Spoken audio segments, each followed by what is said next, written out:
जिस तरह से राजस्थान में जब से पर्ची के माध्यम से सरकार बनी है माननीय मुख्यमंत्री भजन लाल जी की, आप देख रहे हैं कि प्रदेश की कानून व्यवस्था दिनों दिन किस तरह से बिगड़ती जा रही है, जिसमें चाहे महिलाओं के अत्याचार की बात करें, चाहे दिनों दिन जो अपराध बेलगाम हो रहे हैं उनकी बात करें। इस तरह का घटनाक्रम उदयपुर में हुआ हमारे युवा कांग्रेस के कार्यकर्ताओं के साथ में, उसको लेकर जानते हैं कि लोकतंत्र में सबको अपनी बात रखने का अधिकार है। और युवा कांग्रेस के साथियों ने जो हमारे भारतीय जनता पार्टी के राष्ट्रीय महामंत्री हैं उदयपुर प्रवास पर वो पधारे थे, जिस तरह की बयानबाजी उन्होंने प्रदेश में की, मीडिया के साथी भी जानते हैं कि कैसे युवाओं को जो है उन्होंने उग्र होने के लिए और आवेश में आने के लिए गलत बयानबाजी करी। हमारे पूर्व प्रधानमंत्री भारत रत्न स्वर्गीय राजीव गांधी जी के लिए उन्होंने गलत बोला। बाद में हमारे प्रदेश के पूर्व मुख्यमंत्री और 3 बार के मुख्यमंत्री रहे आदरणीय अशोक गहलोत जी के लिए गलत बोला। हमारे युवा नेता और राष्ट्रीय महासचिव सचिन पायलट जी के लिए और कांग्रेस पार्टी के नेताओं के लिए नहीं बल्कि बीजेपी के जो नेता विपक्ष रहे हैं हमारे 7-8 बार के एमएलए राजेंद्र राठौर जी, उनके लिए भी गलत बोला। दूषित मानसिकता के साथ उन्होंने बयानबाजी करी, उसका विरोध करने का निर्णय हमारे शीर्ष नेतृत्व ने लिया। और उसी कड़ी में जयपुर से लेके राजस्थान के अलग अलग जिलों में अलग अलग संभागों में कार्यकर्ताओं ने विरोध प्रदर्शन किया। उदयपुर में आपने देखा कि हमारे लोगों ने किस तरह प्रभारी जी की जो संकीर्ण मानसिकता थी उसका विरोध काला झंडा दिखा के और एक शाही का एक निशान उनको दिखा के जिस तरह से एयरपोर्ट के बाहर जो विरोध प्रदर्शन किया। अगर हमारा विरोध शांतिपूर्ण नहीं होता तो वहाँ कोई दूसरी तरीके की हानि भी हो सकती थी, लेकिन यूथ कांग्रेस जो है कभी भी इन गतिविधियों में विश्वास नहीं रखता, क्योंकि हम गांधी नेहरू को मानने वाले लोग हैं। और गांधी जी ने जिस विचारधारा को कांग्रेस के लोगों को जिस तरह हमने अनुसरण किया है कि कांग्रेस पार्टी संविधान को मानने वाली पार्टी है, और हमने उसी की परिपाटी पे चलते हुए अपना शांतिपूर्ण विरोध किया। लेकिन आप सबने देखा और पूरे उदयपुर संभाग के मीडिया के बंधुओं ने और हमारे यहाँ के आमजन ने देखा कि किस तरह सत्ता के दबाव के चलते हमारे जो जिलाध्यक्ष हैं, जो प्रदेश के पदाधिकारी हैं, जो हमारे राष्ट्रीय कमेटी के मेंबर हैं, उनको अवैध हिरासत में रखा गया बिना किसी वजह के। किसी का अगर हम विरोध करते हैं, हम भी विपक्ष में रहे हैं और हम राज्य में भी रहे हैं। पिछली बार हमारी सरकार थी, भारतीय जनता युवा मोर्चा के कार्यकर्ता जो हैं हमारे प्रदेश अध्यक्ष जी डोटासरा जी के घर पे भी वो गलत हरकत करके आए और कालिक पोतने का उन्होंने कुकृत्य किया था।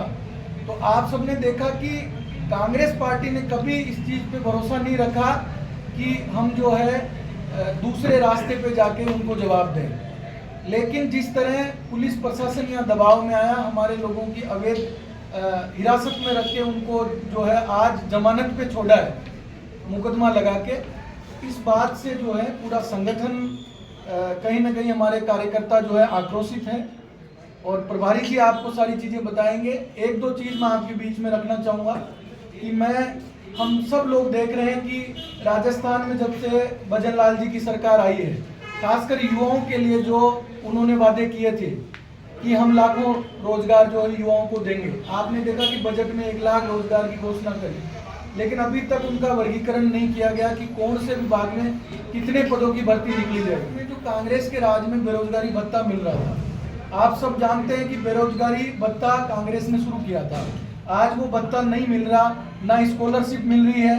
राजस्थान में छात्र संघ चुनावों के माध्यम से एक नया नेतृत्व राजस्थान को मिलता आया था। कांग्रेस के राज में चुनाव शुरू हुए, बीजेपी ने आते ही उस पर ब्रेक लगा दिया।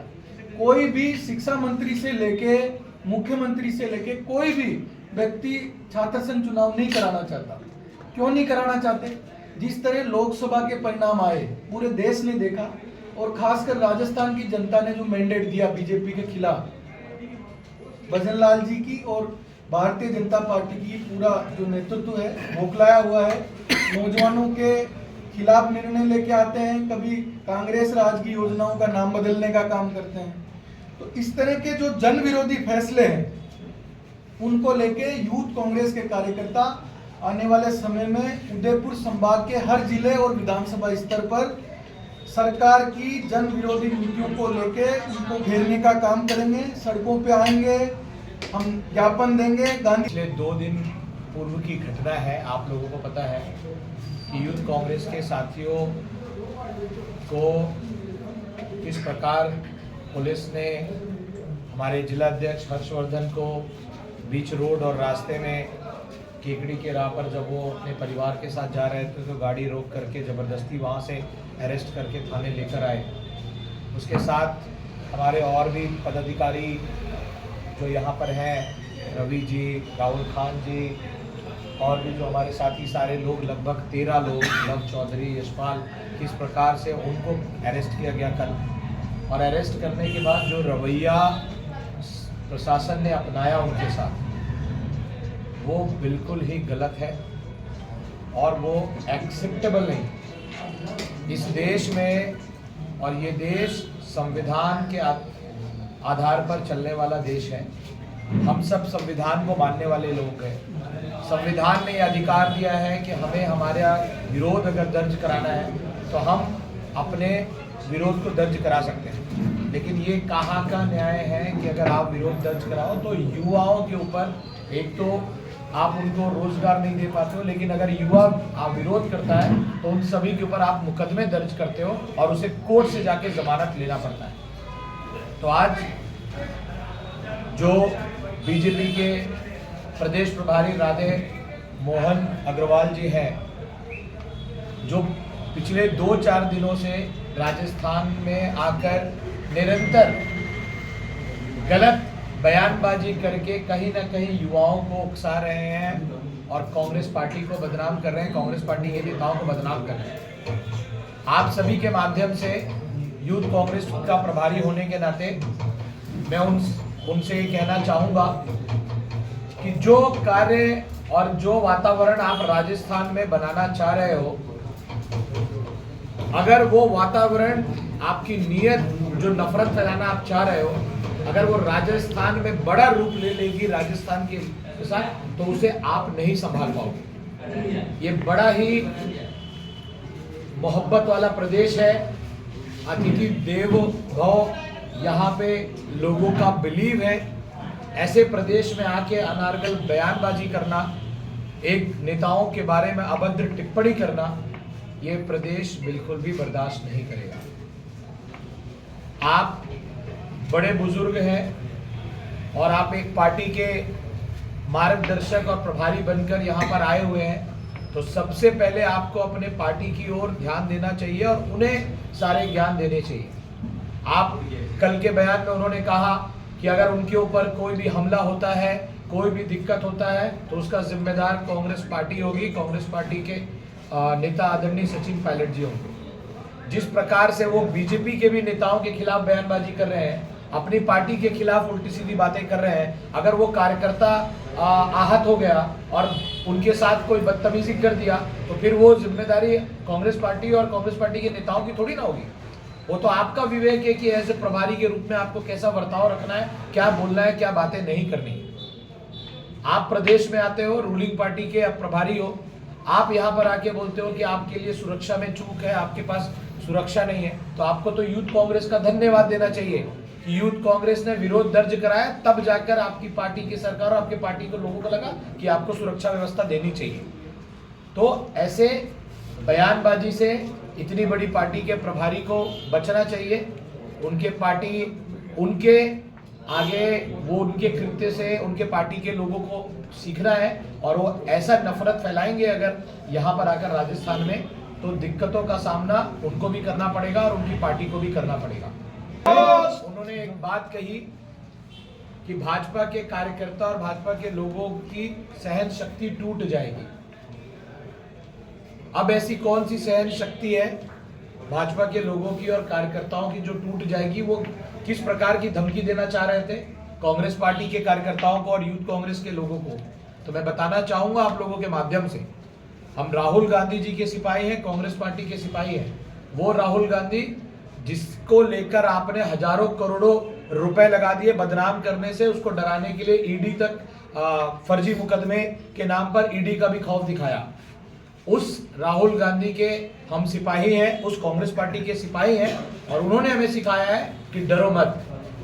और एक छोटा सा ट्रेलर आपने देखा होगा अभी, यूथ कांग्रेस जो विरोध प्रदर्शन कर रही है, तो आप हमें मत डराएं कि आपके लोग सहनशीलता है और वो क्रॉस कर देंगे। ये धमकियों से हम डरेंगे नहीं। अगर आप अपने बयानबाजी से और अपने व्यवहार से और अपनी बातों में नरमी नहीं लाएंगे, एक संवैधानिक स्तर पर आकर राजस्थान में राजनीति का स्तर नहीं बढ़ाएंगे, और आप कभी भी यूथ कांग्रेस के लोगों को या कांग्रेस पार्टी के नेताओं को या उनसे कांग्रेस पार्टी से संबंधित किसी भी व्यक्ति को अगर परेशान या नरगल बयानबाजी करोगे, तो अभी तो हमने सिर्फ और सिर्फ ट्रेलर आपको दिखाया है, इसके बाद हम पूरी पिक्चर आपको दिखाएंगे। कहना चाहूंगा कि विरोध करना हमारा मौलिक अधिकार है जो संविधान ने हमें दिया है, परंतु पुलिस प्रशासन को भी रूलिंग पार्टी के हिसाब से और उनके निर्देशों और आदेशों और प्रेशर से चल करके इस प्रकार की कार्रवाइयां करना गलत है।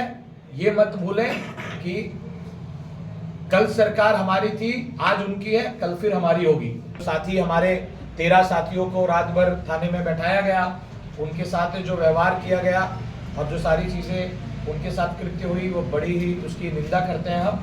और आज इसीलिए उदयपुर आने का हमारा आगमन आज इसीलिए हुआ था कि हमारे कार्यकर्ता और हमारे लोगों का मनोबल बिल्कुल भी नहीं गिरा है, वो मजबूत है। और अगर उनको इस बात का डाउट है बीजेपी के प्रदेश प्रभारी को, तो वो फिर अनारगल बयान करके देखें और फिर यूथ कांग्रेस उनको रिप्लाई देने को तैयार है।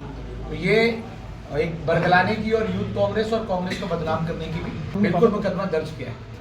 यूथ कांग्रेस के साथियों के ऊपर मुकदमा दर्ज किया है और अभी उनको कोर्ट से जमानत मिली है और वो साथी हमारे साथ हमारे बीच में है। आया और जब मैं सुबह आया तो सबसे पहले एयरपोर्ट से आते ही मैं सीधा थाने गया और मेरे जो 13 साथी जमीन पे लेटे हुए थे उन 13 साथियों से मुलाकात की, उनके हाल चाल को परिवार को जिस रूप से प्रताड़ित किया जा रहा, एक एक परिवार पे 8-8 बार 10-10 बार 2-2 3-3 पुलिस की गाड़ियां जा रही है। कोई क्रिमिनल या आतंकवादी थोड़ी ना है, कोई अपराधी थोड़ी ना कि आप इस तरीके से प्रताड़ित कर रहे हो उनको। उनके घर पे जाके उनके भाई को बोल रहे हो कि आपको जाओ, नहीं तो आपके भाई को उठा लेंगे, आपके पिता को उठा लेंगे। इतना कमजोरी नहीं है। और आगामी समय में भी यूथ कांग्रेस हर तरीके से जवाब देने के लिए तैयार है। शासन प्रशासन अगर बैरिकेडिंग क्रॉस करेगी तो उसको यूथ कांग्रेस अपने तरीके से जवाब देगी।